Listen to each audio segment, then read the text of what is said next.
Chloe followed my gaze and swore under her breath. Oh no, What? that's Audrey Sinclair. The way she said it told me everything. Rival, social enemy, long-term nuisance. Excellent. Audrey reached us with the kind of smile that was more threat than greeting. So, she said, looking me over, the lost Whitmore daughter finally appears. Then she turned to Chloe. How does it feel knowing none of this was ever really yours? Chloe smiled sweetly. How does it feel still being this obsessed with me? Audrey ignored that and looked at me again. Careful around her, She said. Girls like Chloe don't surrender privilege gracefully. You've got a dead girl hanging off your shoulder, I said. and she looks like you. Audrey froze. Just for a second. Then she snapped You're insane. and walked away much too fast. Chloe stared after her. Was that real? Yes. A ghost that looks like Audrey? Yes, That feels bad. it is. Chloe turned to me, eyes wide. I knew something was wrong with her.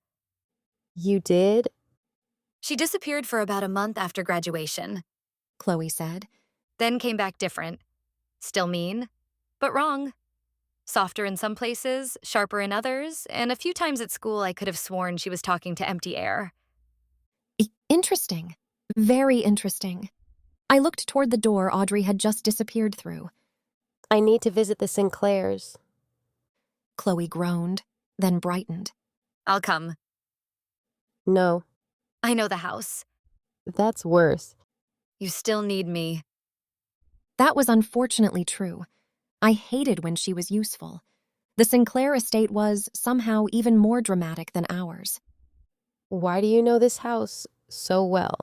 I asked, as Chloe led me upstairs like she'd helped pick the wallpaper. Our mothers are friends. I stared at her.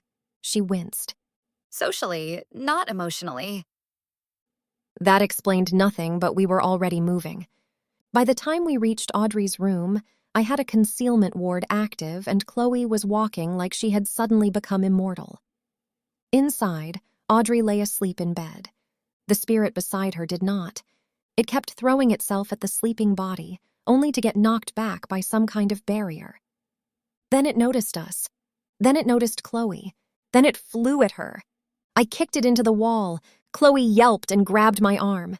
What happened? It tried to attack you. Oh, great. The ghost stared at me with wide eyes. You can see me? Yes. It's talking? Chloe whispered. I sighed and pressed 2 fingers to Chloe's brow. Her sight opened. The second she saw the ghost, she started screaming. I slapped a hush charm over her throat before the noise got out. Now she was silent, still screaming, just silently. The ghost hovered at a safer distance and pointed frantically at Chloe. "It's me!" she cried. "I'm Audrey!" I took the hush charm off. Chloe gasped for air and immediately said, No. The ghost blinked. "What?" No. Chloe repeated. Absolutely not. I'm not taking that at face value from a ghost. The ghost looked offended, then desperate. And then she started listing childhood incidents so specific and petty that even I began to believe her. Candy fights at age 3, salt in the milk during a childhood sleepover, a stolen love note in middle school, water thrown in revenge. By the time she finished, Chloe looked deeply conflicted. That's disturbingly convincing. "I'm telling the truth," the ghost said, voice shaking. "The girl in that bed isn't me. It's Lydia Hart." And just like that, I knew. Not all of it, but enough. I checked the sleeping girl, then the ghost, then the line between them. There it was. A blood-red tether. Body theft, right? I said. The ghost nearly collapsed with relief. Chloe whipped around. So she's telling the truth? Yes. The ghost laughed once. It sounded almost like breaking. "You believe me? I believe someone stole your life." That wasn't quite the same thing. She still looked grateful. Chloe crouched beside her, wide-eyed. How does this even happen? The answer was long and ugly.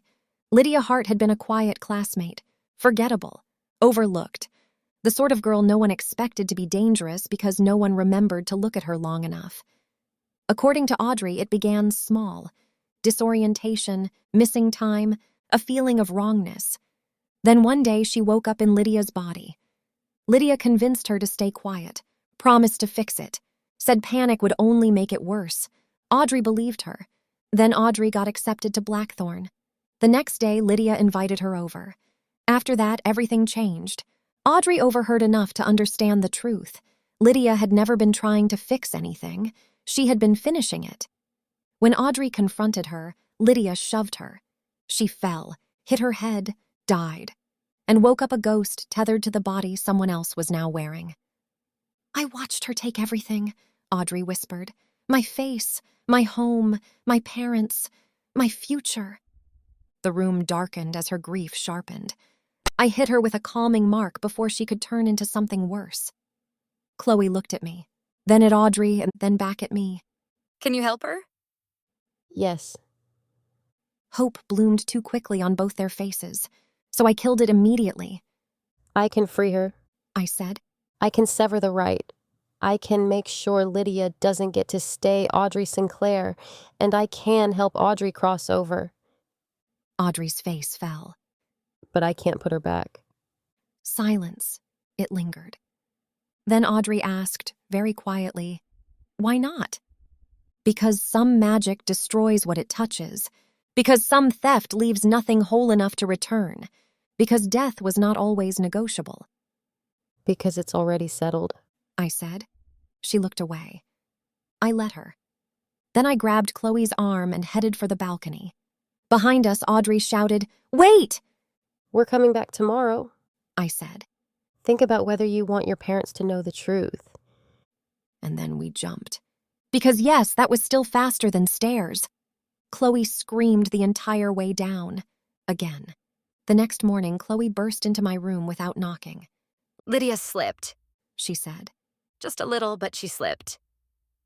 She paced while I drank tea. I brought up things from school. Tiny things. Stuff Audrey should have remembered instantly. She covered well, but not perfectly. It's definitely her. I nodded. That matched what I'd already felt. Chloe kept talking. Lydia had always been there in the background, she said. Same schools, same year, same orbit, quiet, plain, heavy in all the ways girls were punished for being heavy. Smart enough to survive, not exceptional enough to be admired. And now she's stolen Audrey's whole life, Chloe said. Do people really get that desperate? You nearly got yourself killed because your best friend resented you, I said. So yes. That shut her up for almost 5 seconds. That night we went back. Audrey was waiting, calmer than before, sad in a way I didn't like looking at for too long. "I want my mother to know," she said, "even if it destroys her. I can't let that girl keep living in my house under my name." I nodded. That means she'll see you. I know. And once she does, this ends. Her throat moved. Good. Chloe asked the practical question. What happens to Lydia? I report everything. I said. The Bureau deals with the rest. That wasn't the whole truth, but it was enough. We agreed to go on Saturday when both of Audrey's parents would be home. Then I went to bed and dreamed of red threads, hollow smiles, and the sound a mother makes when she realizes her daughter has already died. I woke up annoyed. I hate prophetic dreams. They never tell you anything useful in time. Saturday came cold and gray, a good day for endings. Chloe got us into the Sinclair house first. Then she pulled Victoria Sinclair aside before Lydia came home. To my surprise, Victoria listened. Really listened. Maybe because mothers know. Maybe because Audrey had been wrong for longer than anyone wanted to admit. Maybe because grief, once invited in, recognizes its own shape. "Can she come back?" Victoria asked. I didn't lie. Her face broke anyway. I stood there feeling about as useful as decorative furniture while Chloe took over and comforted her. I made a note to myself that for all her dramatics, Chloe was actually very good with people. Then Lydia came home.